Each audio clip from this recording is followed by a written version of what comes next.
So thank you very much for staying until now. We're going to start the panel about if businesses have an ethical responsibility about our future. And to discuss this tonight, we're going to have to approach it from two different topics. The first one is, what is the future that we're going to have with AI? And we have a great side of speakers there to say. And then on a more ethical level, what is actually the ethical obligations of a for-profit business with their customers and maybe the family of their customers or society that they're based in?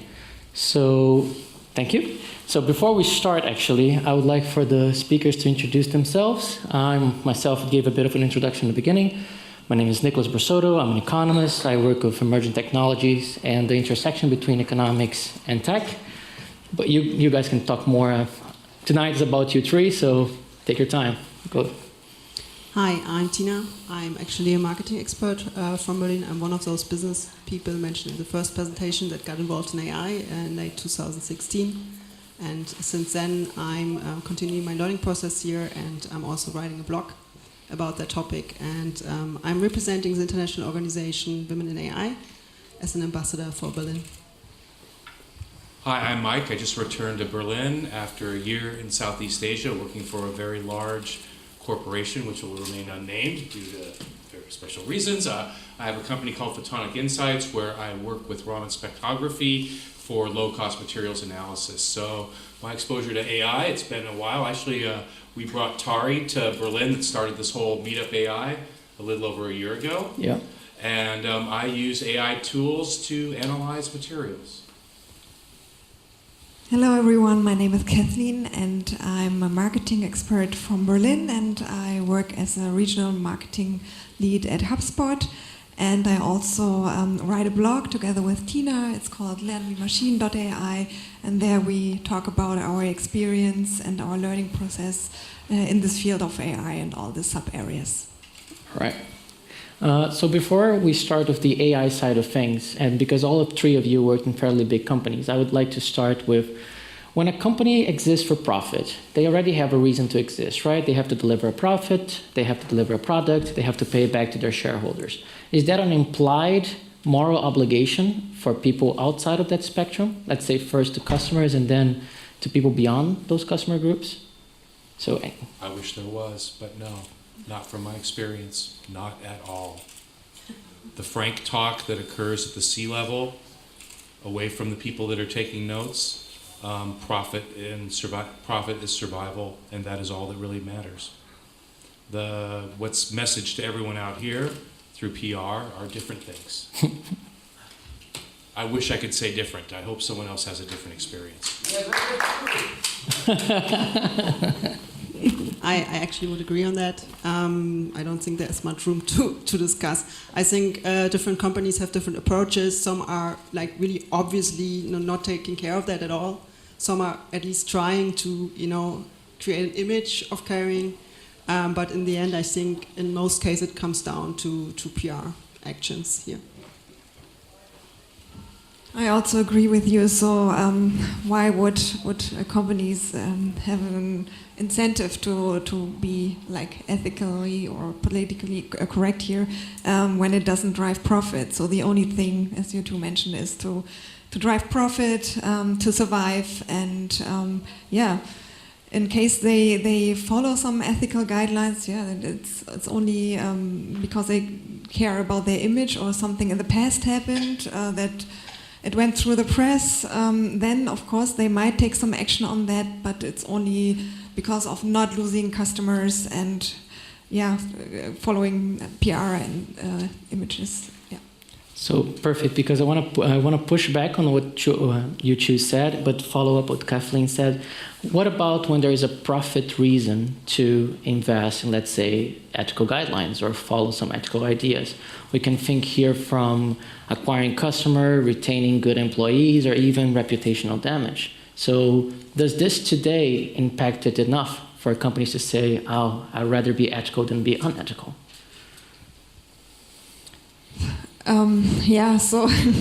In case companies might lose customers, or that this is a topic that customers are really interested in, or there's an urge for customers it might change the perception of a company, and it might let them to follow ethical guidelines. But it doesn't come from an intrinsic motivation, I feel. So there is almost never this kind of intrinsic motivation coming from companies.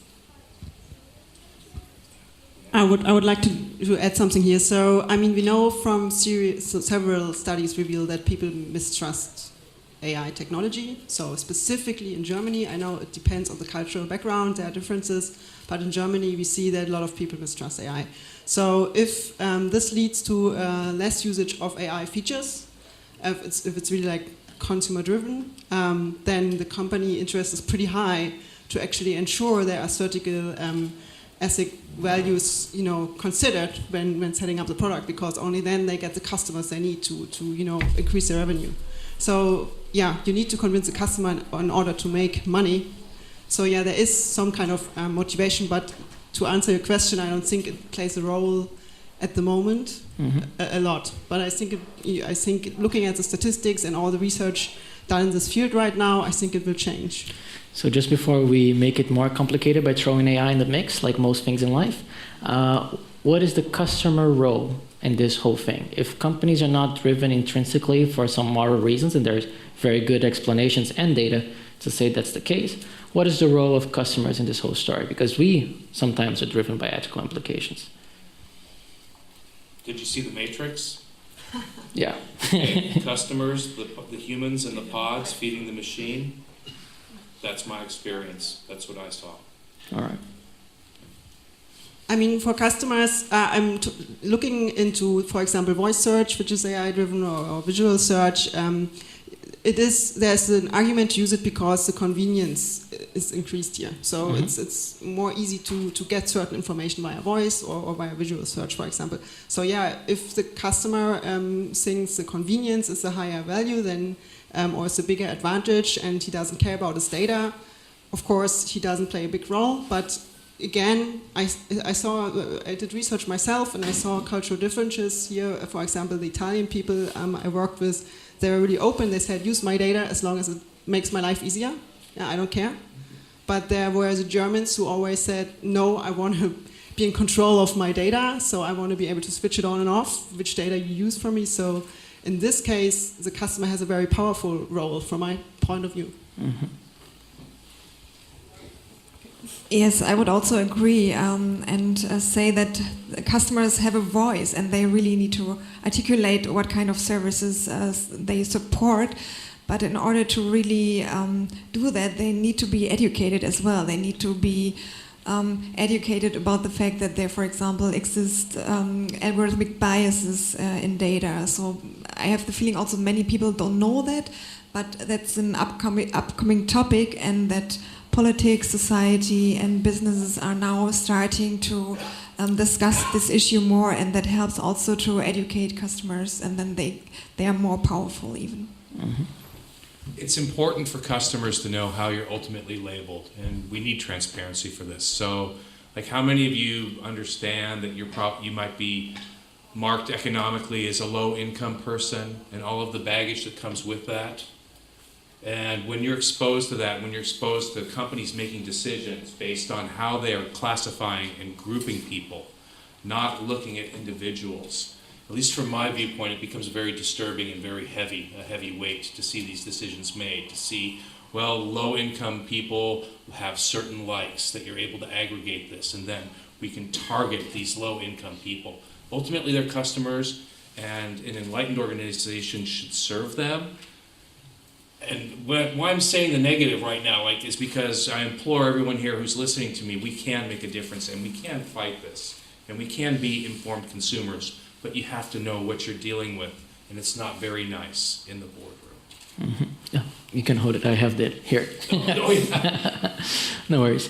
So if this topic was not complicated enough, let's make it more complicated by throwing AI in the mix. And first I want to say what stays the same and what changes dramatically. So what Mike just said, for example, you could bring it back to Walmart's customer card service, I think is in the 80s, and they were already collecting points on people depending on how they bought to understand if if a sale would work better for A or B. And I can understand that they had their whales, right? The people that spent a lot of money in Walmart and they got preferential treatment. Meanwhile, some other people didn't.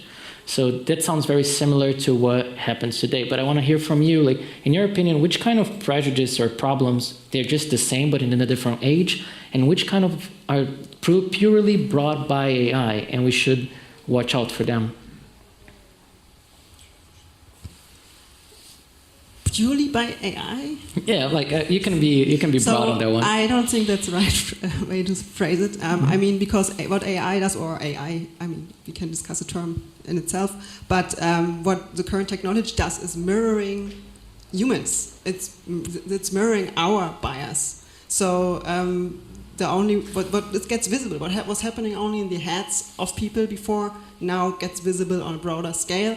And I actually think this is good in a certain way because it causes a discussion and because it causes a lot of research on that field. So, I mean, there are so many different examples. So there's one expert from the US. Her name is Joy Bolamvini. I don't know whether you heard about her, but she figured that there are certain facial recognition software that is not able to identify dark-skinned people, only white-skinned people. So the data set that was used to train that algorithm was biased. But just imagine you would use this kind of data set for a self-driving car, which needs to recognize when to stop and when to go. So let's just assume it cannot identify a dark-skinned person. So, I mean, yeah. So there are many more examples for bias in AI, and the thing is that most people don't even know about it. Also because there is no transparency. So you don't know if you have been, discriminated because of technology. So let's just assume you apply at a big company, and the company uses algorithms to scan your CV in order to decide whether you get into the next round of the process. And already in this step, you get the dismissal. So you never know. You just know you got rejected, but you don't know why. And maybe it is because the algorithm is biased. We just saw this with the Amazon example, the test they did there, or the experiment they did there, and it was so biased that even if the resume of the applicant just included the word women, you were already sold out. So, yeah. Yeah. Yeah, also another example, in addition to what Tina just said, is, for example, 3 years ago, or 4 years ago, I think it was, there was a dark-skinned engineer, and he used Google Photos, and then Google Photos is also based on AI, and the software recognized him or marked him as a gorilla, for example. Yeah, it's quite dangerous what happens there, and we really need to discuss about this. Without ethical considerations in the field of automated retail, right, new world robots without arms that are dispensing, you can have, as a consequence of AI, real-time predatory pricing for needs. Automated retail systems we will see more of these auto stores, and they will go into, let's say, poorer areas, right? So with AI, you can have real-time predatory pricing. I know I did some work on that. It's quite amazing how you can do that. You can combine that with emotional recognition, recognize a person's emotions on an automated vending kiosk. And you can change the price for someone if you know they have a desire for a certain product, that you can get 5% more for that. And you can automate this. No human has to be part of the decision loop. That's the risk of AI, that without oversight, we will automate aspects of greed that will have negative aspects for our society moving forward. Yeah. So that's also the case. That's also the case of Uber search pricing, for example. That already kind of does this by looking at people that have higher necessity for cars to deliver this. But what's very, very interesting in that case is that coming from economics, for a whole time, real-time predictive pricing and search pricing was the holy grail of economics. If you manage to change prices at the right time, you could just literally maximize supply and demand at every single point. So if you go back to the 80s and said, I could do this, people in Harvard, Yale, and everybody else would say, this is the greatest invention ever, let's do it tonight. So once again, we come back, and I think bias is something that I think Tina mentioned it always happened, but now it's in front of us. And talking about the dangers of AI, I want to bring it to the other side of the dangers of AI. What about the unused opportunities? What about what this danger kind of causes our companies, our consumers, our governments to not think about it straight? So back to the panel. Yeah. Opportunities of AI. I mean, the obvious opportunity is to increase the efficiency, right? Looking at it from a business perspective, you save time and money. So one of my favorite examples here is Walmart. I think it was mentioned earlier in one of the presentations as the one company that is not under the top 5 anymore. However, they are investing heavily in AI technology. It's like crazy. I just heard an article that they are, increasing their investments into robots. And they do that because they are going for one of Porter's strategies of cost leadership. So they decrease their costs by increasing the efficiency by using AI. So this is one of the big benefits, and this is why every industry, every big company is interested in that, obviously. Yeah. But it's also, besides the business perspective, there are also a lot of social projects using AI. I know one project, I think it was financed by Google, was that there's like the rainforest, and there was a project where they used old cell phones. They pinned it to the trees, and the cell phones were working or had a program on it that was able to identify chainsaws. So whenever there was an illegal, I don't know the word in English right now, but when someone tried to, cut the trees illegally, this cell phone could recognize the sound and then send a notification to someone who could go there and stop this. So it's not just on a business side, there's also a lot of opportunities on the social side, and yeah. And besides social aspects and business aspects, of course, AI will help also when it comes to the customer journey. It will reduce friction in the customer journey. For example, Tina and I also talked about voice search back in 2017. We're expecting great achievement there in the next month, years, and then voice search could help customers to have so much better experience. For example, when it comes to finding information or buying stuff, because it's so much faster than typing in words and looking for stuff online. It's so much more convenient. It's also a natural part of our human behavior to talk, to speak, much more natural than typing. And so it also has a lot of potential for customers, really to get them faster to solve their problems and to find information and to buy the things they want to buy. I'd love to see AI tools for that. I've been traveling a lot. If any of you travel a lot, this poor person that has to do this all day long, and then looking for anomalies and stamps. Wouldn't it be nice if you could have a human that would supervise a reader, still have that human there, put your passport there, and have the reader look at it and then spot an anomaly. Then the human can look you in the eye, be friendly, instead of throwing your passport back at you and cussing in a language that they don't think you know, and you do know. So not that I've had that experience. No. Normally for me, it ends with "Welcome to the United States." It's like, thank you very much, sir. But so now that we basically said about some of the missed opportunities and some of the costs of having AI, there's one technical institution that is supposed to weigh those two. So we did talk about customers, we did talk about companies.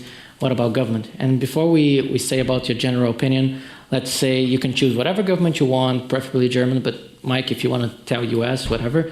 And I would like you to start with too careful or not careful enough about AI. So back to the panel. Good question.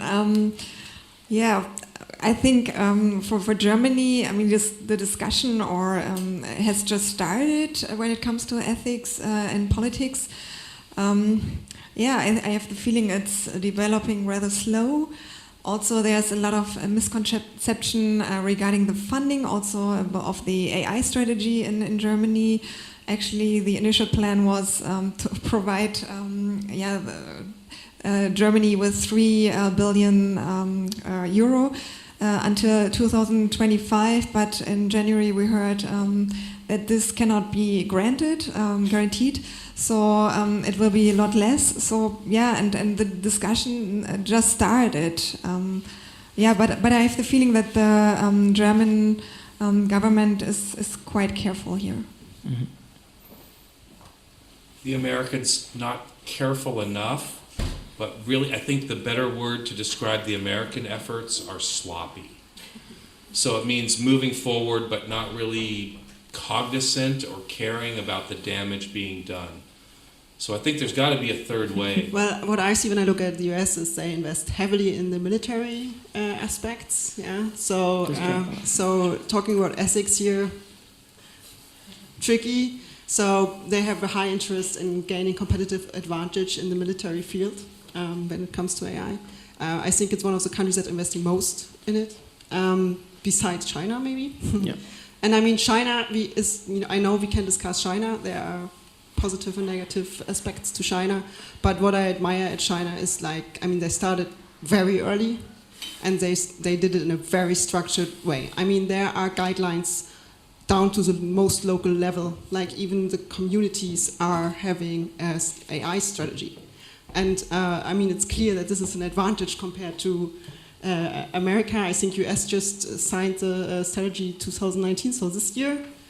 Germany did it end of last year. China did 2017. Yeah. Right? So they are ahead, and not just because they are using it everywhere and forcing their people to live with that, but also because they start thinking about it earlier, so they're doing it the most structured way. Mm-hmm. So I don't think anyone can compete with that at the moment on a political level.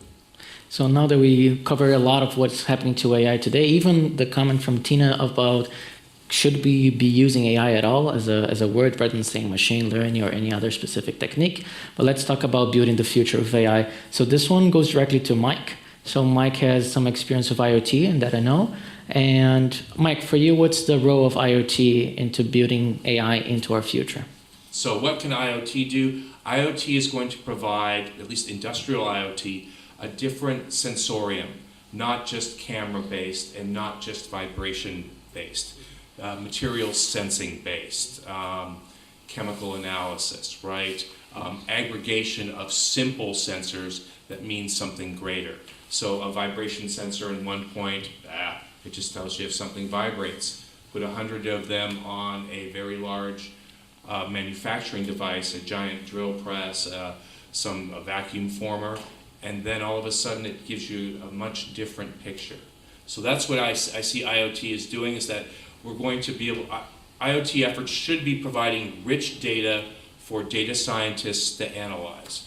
And it's very important for those of us in the IoT space. I know there are tools to solve these problems, but think about having well-structured and well-labeled data. You want your data scientists to be your friend. You don't want to hand them a bunch of garbage data that they have to spend half of their time cleaning.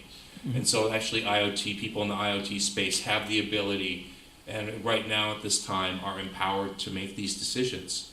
And so regarding IoT, we need to partner with the AI and data science communities so we can know how to serve the data to you, right? All right. That's fine. Any takers? That's good. All right. So now I'm going to bring it to Tina. And so you work at IEM, right? Yes. So I know also because of Jose, because of a lot that we see, let's say in LinkedIn and any other social media, that a lot of the advances today in AI regard image recognition in all sense of forms. So working in a place that deals with a lot of image, and I can barely imagine like the amount of data and images that you have, how do you see, maybe in your experience, how did you see like AI tools coming to that space? And maybe if you want to try it out, how the future will look like in that sense, I would very much like to hear. Sure. So IM is a company that actually works with applied AI. So we're using algorithms for image classification. And actually, from a business perspective, this is relevant because it enables companies to have consistent brand language. So just imagine you're a big global company and you have a lot of people producing content. How do you want to ensure they choose images that are on brand? So the algorithm basically learns the brand language, the visual language of a brand, obviously, and then it chooses from the database only images that fit that brand. So this ensures consistency. This is a use case for IAM. But what we're looking at the moment is much more. What we're looking into or starting looking into is actually artificial image generation. I think maybe some of you saw examples in the web where there are people on pictures that don't exist but have been created basically by AI. So this is obviously a potential big use case from a business perspective as well, because right now we work with a lot of agencies. They always need models. Yeah, just imagine you don't need to pay the model. You also don't have the human risk that comes along with a testimonial, but you have an artificial personality that represents your brand. You have it always under control. So this is, I mean, obviously something where where we look Pretty into. cool, yeah, pretty cool. So let's give the mic to Kathleen over there in the corner. Artificial personality that represents your brand. That is so beautiful. That's nice. That's pretty cool. So, and this one I'm going to shoot to Kathleen first, but then the panel is open to answer. And this is something that I care very much for, which is business models. As we adapt to an AI-powered world and we have more and more AI-powered tools, there is, I would say, a need to rethink how our business models work. And I wanted to ask, in your opinion, how do you see that change? And if you want to try it out, like what the future you think looks like, I would be very appreciative. Yeah, the business models might change, but I think it's essential for all companies who would like to implement AI into their strategy to really think about the customer, to have the customer-centric view, customer-first view, and to really see, okay, does it make sense to implement AI into their strategy? Does it solve for the customer? Does it reduce pain points? Does it remove friction from the customer journey? Only then it makes sense to implement it. And yeah, then it can be really incorporated into the business model and into the strategy. Otherwise, it doesn't make sense to just go and implement AI just for the sake of implementing it. Yeah. Mm-hmm. Anybody wants to try that out? It can change business models by giving more power to iterative processes, because ML and AI tools can be used to validate the experiments. And that's what iterative processes are. So if we're able to validate the results of an experiment quicker, that can change business models. It means that in the future, ideally, we may have more iterative modeling with our businesses. I think that, for lack of a better term, that can be really cool, right? Because that means we're highly adaptable, and that's what's going to be necessary to survive and thrive in a VUCA world. And it's only going to become more uncertain as time goes by. Mm-hmm.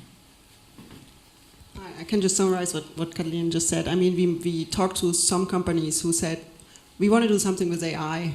We don't know what, but we just want to do something with AI because it's cool. So that doesn't make sense, obviously. So I think that's what she wanted to say. Also, what she did say is you need to ensure that there's a benefit, and it makes sense to use AI. And in the best case, there's a benefit for the customer. Mm-hmm.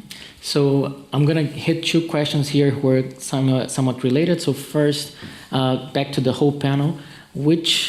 Why you think, what is hampering the use of AI tools inside of companies today? What is the reason why companies maybe see something as very interesting, but they don't implement it?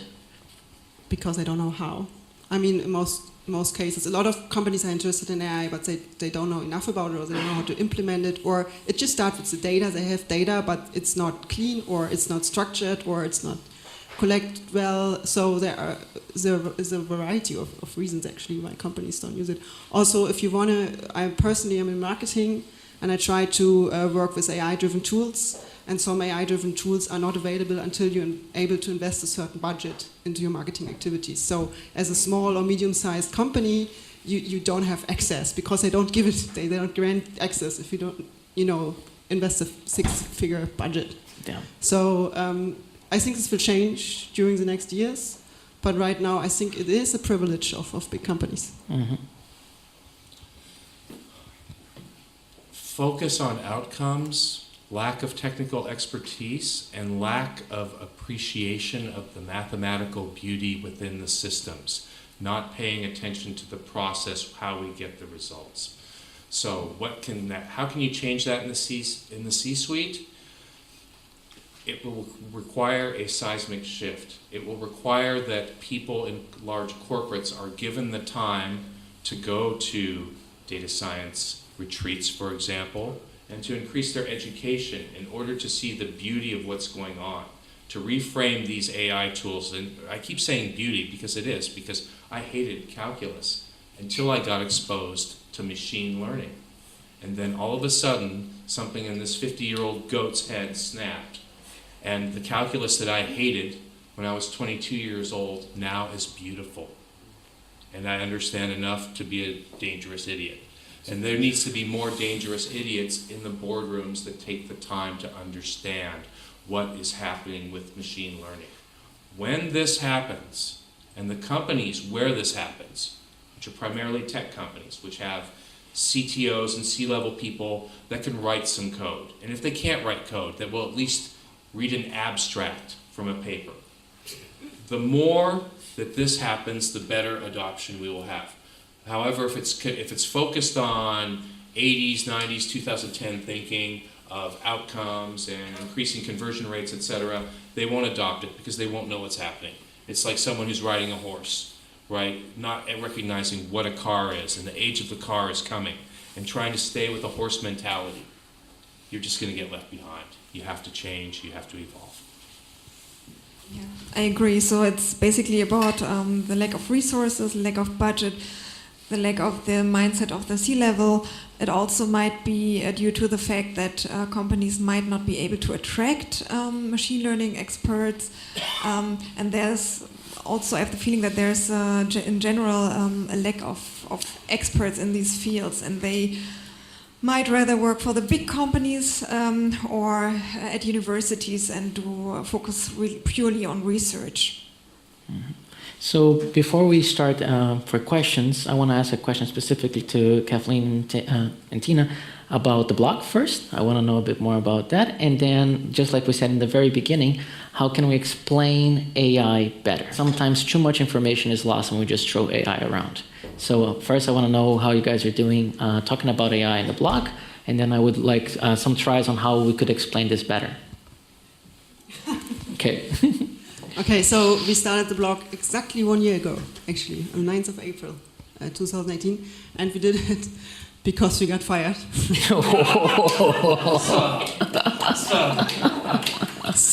Man. Yes, we got fired and officially replaced by algorithms. Yeah. All right. But that was not the truth. Yeah, no, of course it was not the truth. It was a PR story that was created around. Yeah. We've not been replaced by algorithms, in fact. But anyway, we've dealing with AI since late 2016. We have attended a lot of trainings. We did a lot of research ourselves on that topic. And when we lost our jobs, we lost that part of the job. And we couldn't stand it. So we decided we want to go on. We want to continue our learning in this field. And that's why we decided, okay, we have so many learnings. We also were preparing a presentation at that time, and the presentation was cancelled due to the fact that we got fired.